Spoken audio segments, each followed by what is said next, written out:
Hi friends, ഇന്ന് നിങ്ങൾക്ക് മുന്നിൽ എത്തിയിരിക്കുന്നത് മൂട്ടിപ്പഴമായിട്ടാണ് ഞാൻ ഇന്ന് എത്തിയിരിക്കുന്നത്.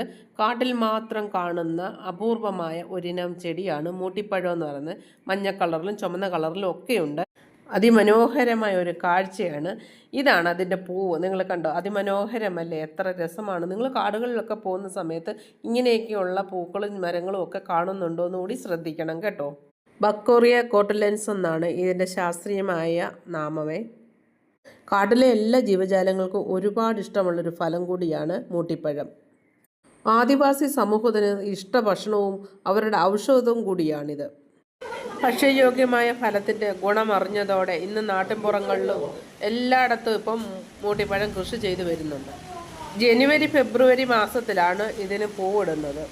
ജൂൺ ജൂലൈ മാസങ്ങളിലാണ് ഇത് പാകമായി നമുക്ക് ഇതുപോലെ പഴുത്ത കായകൾ പറിക്കാൻ പറ്റുന്ന സമയം ജൂൺ ജൂലൈ മാസമാണ്.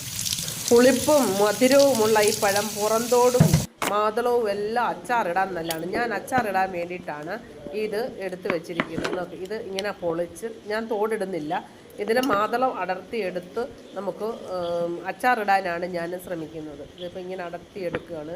അപ്പോൾ ഇത് നമ്മൾ ഇച്ചിരി കട്ടി കൂടുതലാണ് ഇതിൻ്റെ തൊണ്ടിന്. നമ്മളത് നന്നായിട്ട് അടർത്തിയെടുത്തിട്ട് നല്ല അതിൻ്റെ അകത്തെ തൊലി അതിന് ഇച്ചിരി കട്ടിയുണ്ട്, അത് കൂടെ ചേർത്തിട്ടാലും കുഴപ്പമൊന്നുമില്ല.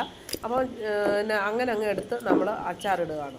കുറേയൊക്കെ പൊട്ടിച്ച് വരുമ്പം കുറേ ഉള്ളിൽ കേടുള്ളതുണ്ട്. അപ്പോൾ കാരണം തറയിലോട്ട് കിടക്കുന്ന ഒരു ഫ്രൂട്ട്സ് ആയതുകൊണ്ട് ഒരുപാട് കേടുകളുണ്ടാകാറുണ്ട്. അപ്പോൾ നമ്മളത് ശ്രദ്ധിച്ച് വേണം നമ്മളെടുക്കാൻ. അപ്പോൾ നമ്മളത് പൊട്ടിച്ചെടുക്കുവാണെങ്കിൽ നല്ലതേതാ അഴുക്കേതാന്ന് അറിയാൻ പറ്റും. അതുകൊണ്ടാണ് ഞാൻ അങ്ങനെ എടുക്കുന്നത്.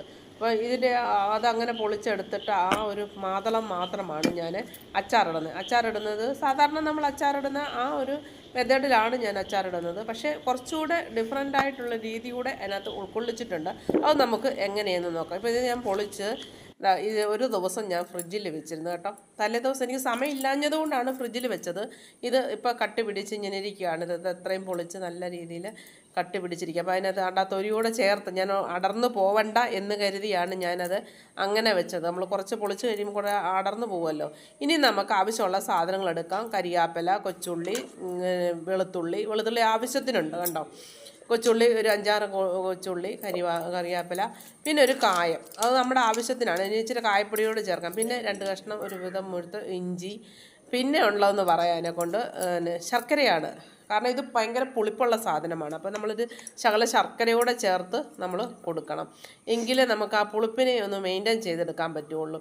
അപ്പോൾ ഇതെല്ലാം കൂടെ ചേർത്ത് നമുക്കൊന്ന് വഴറ്റി മുളക് പൊടിയൊക്കെ ചേർത്ത് ആദ്യമേ നമ്മൾ ചെയ്യേണ്ടത് എന്താണെന്ന് ചോദിച്ചാൽ ഈ ശർക്കരയെ നമുക്ക് പാനിയാക്കി എടുക്കണം. ഈ ഒരു കഷ്ണം ശർക്കര നമ്മൾ പാനിയാക്കി അത്രയും ഇതല്ലേ ഉള്ളൂ. ഒരു 1/2 ഗ്ലാസ് വെള്ളം, 1/4 ഗ്ലാസ് വെള്ളത്തിലോട്ട് അടുപ്പയിലോട്ട് വെച്ച് ഇത് വെട്ടി തിളയ്ക്കുക. അത് അവിടെ തിളയ്ക്കുന്ന സമയത്ത് തന്നെ ഞാൻ പാൻ അടുപ്പേ വെച്ചു.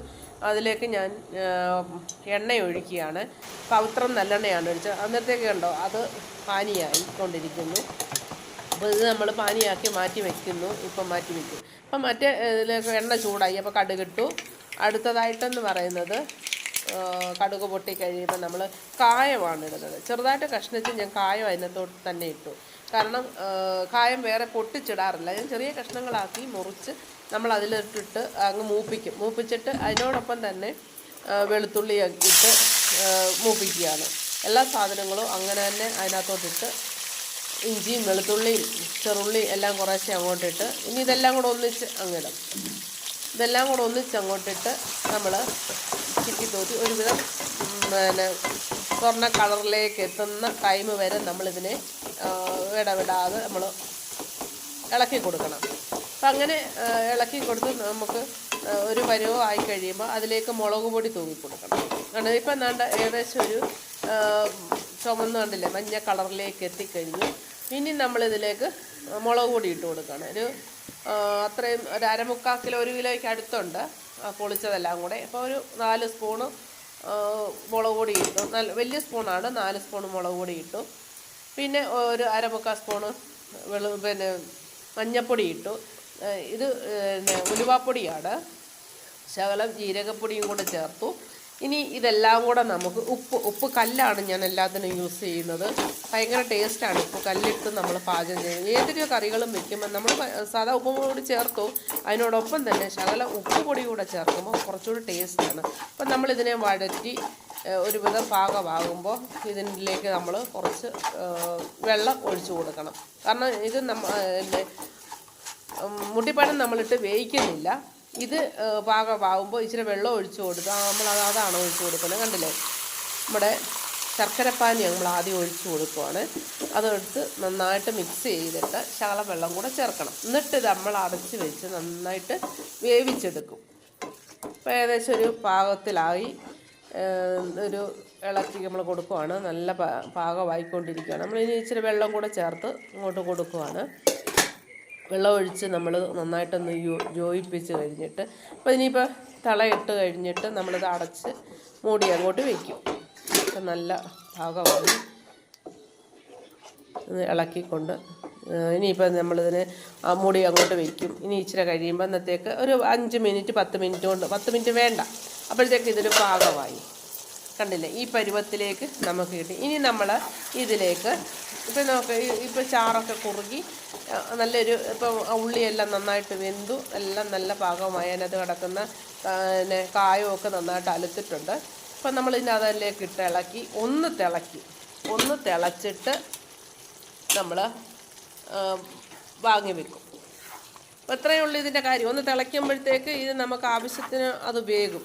അപ്പോൾ തന്നെ നല്ലൊരു ഫ്ലേവറുണ്ട്, നല്ലൊരു മണം അടിക്കുന്നുണ്ട്. അച്ചാർ നമുക്കറിയാമല്ലോ, പ്രത്യേകിച്ച് ശർക്കരയോട് ഇട്ട അച്ചാറാകുമ്പോൾ കുറച്ചുകൂടെ ബെറ്ററാണ്, ഒരു പ്രത്യേക ടേസ്റ്റൊക്കെയാണ്. അപ്പോൾ നമ്മളിത് ഇങ്ങനെ ആക്കി ഒന്ന് തിള വരുന്ന ഉടനെ നമ്മൾ ഇതിനെ ഒന്ന് മൂടി വയ്ക്കും.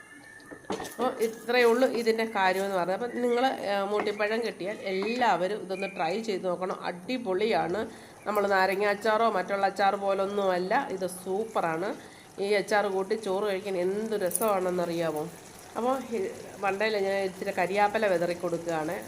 കരിയാപ്പല ഇട്ടിട്ടുണ്ട്, അതിനോടൊപ്പം തന്നെ അതിൻ്റെ ഒരു മണമൊക്കെ വരുമ്പോൾ ഒരു പ്രത്യേകതയല്ലേ. അപ്പോൾ അതിന് വേണ്ടിയിട്ട് മണ്ടയിലോട്ട് ഞാൻ അതിൻ്റെ മീതെ ഒന്ന് തൂവി കൊടുക്കും. അപ്പോൾ ഇത്രയേ ഉള്ളൂ. എല്ലാവർക്കും നന്ദി.